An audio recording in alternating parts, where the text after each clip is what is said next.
할렐루야. 이제 큐티하면 행복합니다. 책 읽기 마지막 편입니다.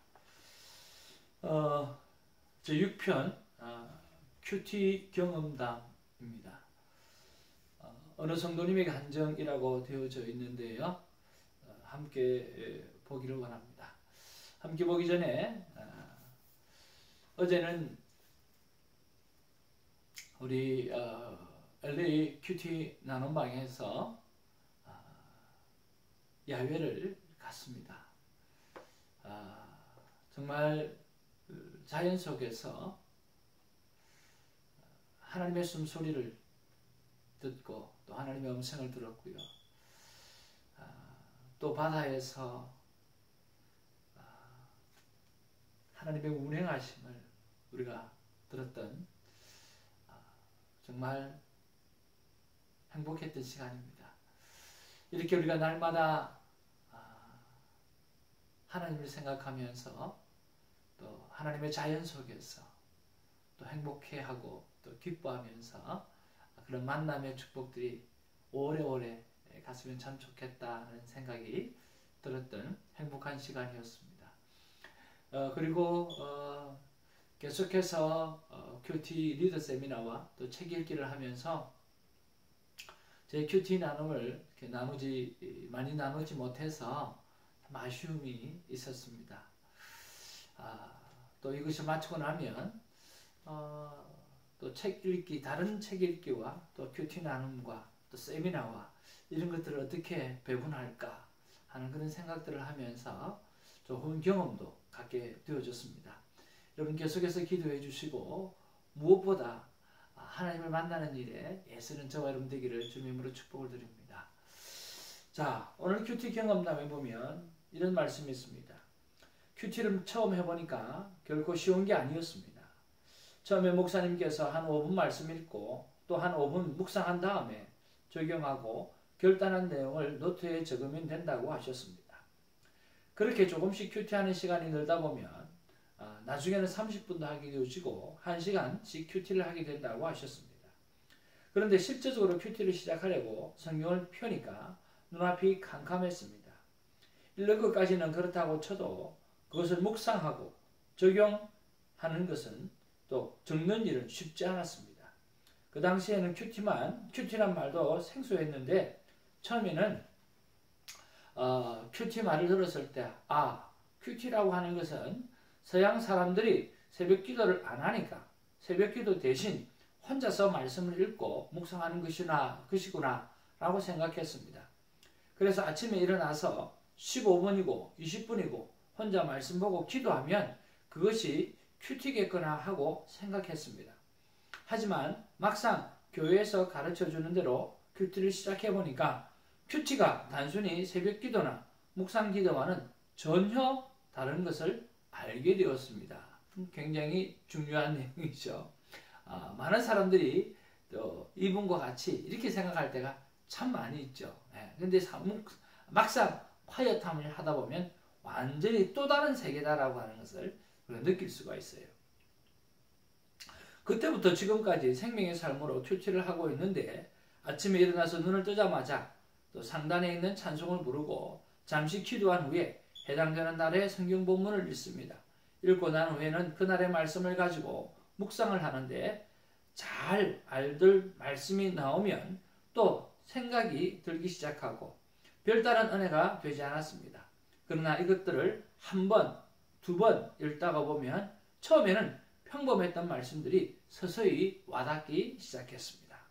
그래요. 처음에 읽었을 때는 느낌이 다른데 두 번, 세 번 읽다 보면 또 느낌이 확 달라진다는 거죠. 사도행전을 보면 여러 가지 사건들이 많이 나오는데 오늘날 우리가 교회에서 겪는 평범한 것들도 아주 많습니다. 그냥 봐서는 옛날 초대교회 제자들이 겪었던 하나의 역사적 기록 같았지만 말씀을 한 구절 한 구절 읽다 보면 그 당시의 환경과 제자들이 가졌던 생각이나 믿음들이 제 삶에 다가와 부딪히는 것을 느낄 수가 있었습니다. 삶의 현장 속으로 들어가게 되어진 거죠.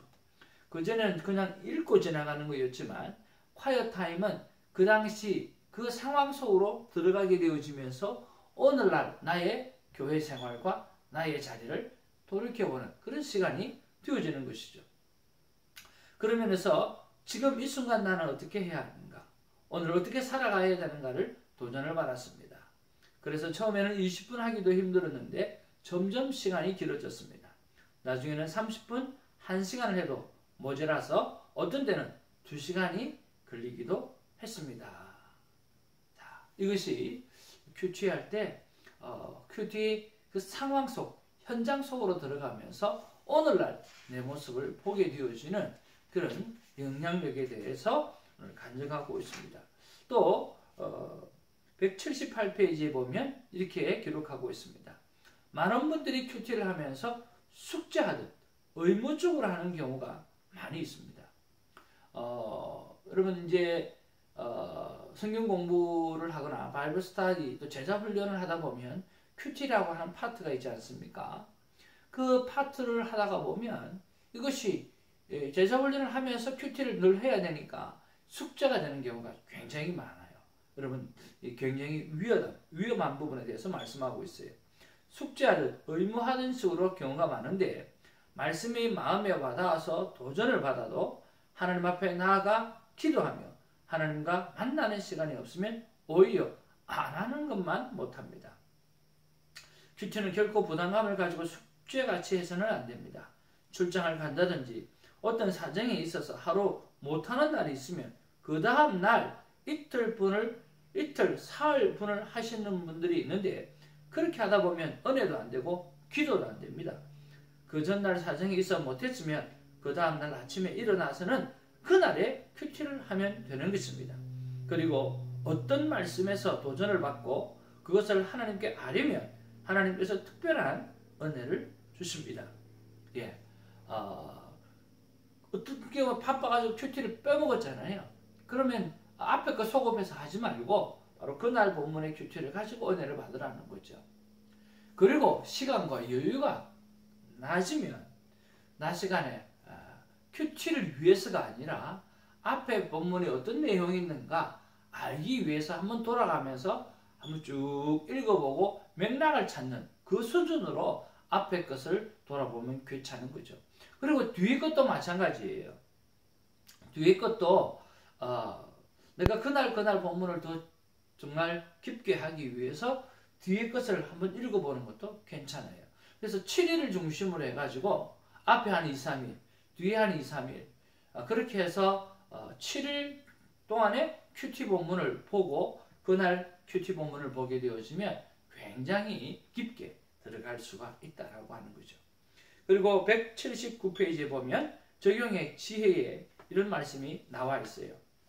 하나님을 만난 사람들에게는 모두 신을 벗는 과정이 필요합니다. 이렇게 신을 벗는다고 표현하고 있어요.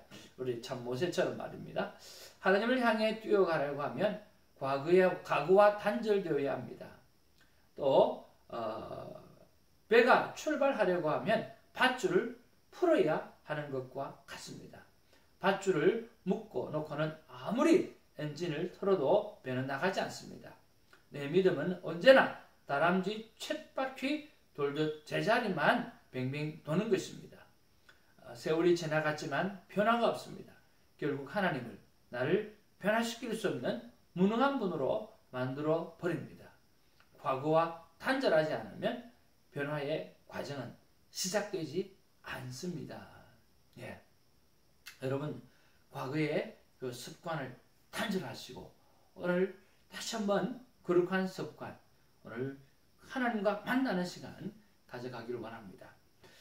나의 큐티를 간증하라고 하면 한마디로 하라고 하면 거룩함의 회복인 것입니다. 거창한 거룩함이 아니에요. 하나님께서 우리에게 말씀하신 대로 내가 거룩하니 너희도 거룩하라 라고 말씀하셨잖아요. 그러니까 큐티를 이렇게 시간을 가지고 늘 하다 보니까 나도 모르게 이슬 위에 옷이 젖듯이 거룩하신 하나님의 말씀을 대하고 그 말씀을 내 삶 가운데 적용시키다 보니까 하나님의 거룩함이 나도 모르게 서서히 나의 마음 가운데 나의 삶 가운데 찾아와 치더라고 하는 거죠. 거친 입술도 조금씩 나도 모르게 부드러워지기 시작하고, 거친 마음도 나도 모르게 조금씩 부드러워 시작하고, 오늘 불도저와 같은 밀어붙이는 목회도 오늘 내 삶 가운데 한 영혼에 대한 사랑과 관심으로 바뀌어져 가기 시작하더라는 거죠. 저는 이 큐티를 그래서 만남 큐티라고 명명을 했습니다. 큐티는 하는 것이 아니라 하나님을 만나는 것입니다. 사랑하는 이 영상을 보시는 하나님의 귀한 사람 여러분, 이 큐티하면 행복합니다. 그리고 큐티 리더 세미나를 보시고, 그리고 맨 마지막에는 200분 강의한까지 있는데요. 여러분, 하용종 목사님 말씀하신 대로 정말 큐티를 잘하고 싶다고 하면 큐티를 리더가 되시기를 바랍니다. 강사가 되기를 바랍니다. 이때까지 함께 해주셔서 너무너무 감사하고요. 하나님 앞에서 날마다 큐티를 통하여 행복하고 하나님의 거룩함을 찾아가시는 저와 여러분 되어지기를 주님의 이름으로 축복을 드립니다. 여러분, 오늘은 5월 28일 화요일입니다. 오늘 예레미야서 7장 23절에 내 목소리를 들어라. 그리하면 나는 너희 하나님이라, 또 너희는 내 백성이 되리라고 하나님께서 말씀하셨는데, 오늘 26절에 그러나 그들은 내 말을 듣지 않았다 라고 했습니다. 그러면서 하나님이 상처를 받으신 것 같아요. 삐지셨어요. 27절에 보니까 그러므로 내가 이 모든 말들을 그들에게 말해도 그들은 내 말을 듣지 않을 것이다. 내가 그들을 불러도 그들은 대답하지 않을 것이다. 하나님께서 그렇게 이야기하시는 거예요. 그러면서 예레미야 선지자를 생각해 봅니다. 예레미야 선지자가 하나님의 그 상처, 하나님의 그 마음을 이해하지 않았다는 생각을 해보는 거죠. 그러면서 나라도 하나님의 마음을 아프게 하면 안 되겠다 라고 하는 그런 마음을 품고 40년 동안 변하지 않는 그들을 향해서 하나님의 아픈 상처를 가지고 계속 복음을 전했다라고 하는 생각을 해봅니다. 사랑하는 큐티하는 여러분, 하나님의 마음을 품으시기를 주님으로 축복합니다. 이 마지막 때 무너져가는 세상, 무너져가는 교회를 바라보면서 하나님 얼마나 마음이 아프실까. 하나님 앞에 한 번씩 기도할 때 하나님 이렇게 말씀하십니다. 무슨 큰일을 하려고 하지 마라. 그냥 너 하나만이라도 족하다. 너와 나 날마다 기도하면서 나하고 놀자고 그렇게 말씀하십니다. 하나님이요, 외롭다고 말씀하세요. 나 너무 외로워. 괜찮아. 네가 큰일 안 하도 돼. 그냥 너만이라도 나하고 말씀 안에서 같이 놀자고 하나님이 그렇게 말씀해 주셔요. 사랑하는 이 영상을 보시는 성도 여러분, 큐티 리더 세미나가 마쳤어요. 책 읽기도 마쳤어요. 오늘 하나님께서 우리에게 말씀하시는 건 뭐냐고 하면 하나님이 외롭다 하시는 거예요. 오늘 이 예레미야가 하나님의 그 마음을 알고 있었기에 그만이라도 하나님의 마음을 이해하고 오늘 40년 동안 오늘 이스라엘 백성을, 유다 백성을 향하여 외쳤던 것처럼 여러분, 하나님의 마음을 품고 이 마지막 때에, 이 폐역한 세대에 하나님의 마음을 가지고 여러분 큐티 사역을 많은 사람에게 전하는 아름다운 사람이 되기를 주님으로 축복을 드립니다. 할렐루야.